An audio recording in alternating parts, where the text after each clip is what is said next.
Now that we've been introduced to the topic of layers and also layer transparency, what I want to do here is start to take a look at how we can begin to work with layers. And I want to work with this photograph here. This is a picture of one of my good friends, Matt Kloskowski. He's actually written a great book on layers, so I thought it would be fitting to use this picture.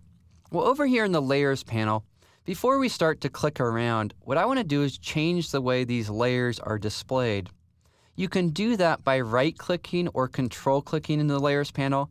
And here I'm going to choose a larger thumbnail size. I'll choose large thumbnails.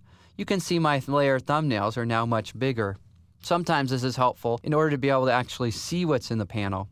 You can always change this by simply right-clicking or control-clicking and then choosing a different option as well.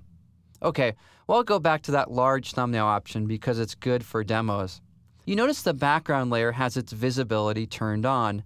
Next, I'm going to turn on the visibility of this layer, clean up and a little bit of color adjustment. Here we can see that before and then after, basically removing his tag and then changing the color of the lens a little bit.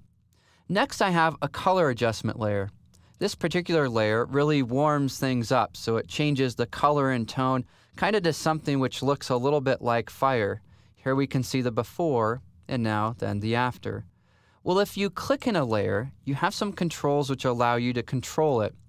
We talked a little bit about transparency, and in Photoshop, they refer to that by opacity. Well, if something is opaque, you can't see through it. Well, you can decrease its opacity and make it more transparent. For example, with this color adjustment layer, if we click and drag this slider to the left, well, now we're going to have less of a color effect, and you can see I'm slowly diminishing that. Here's 8%. And then bring it up to 100 by way of comparison. We can also duplicate layers.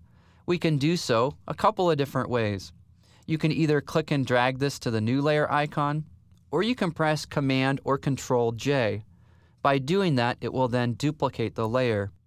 Here you can see I've stacked up or increased this color effect by duplicating a layer.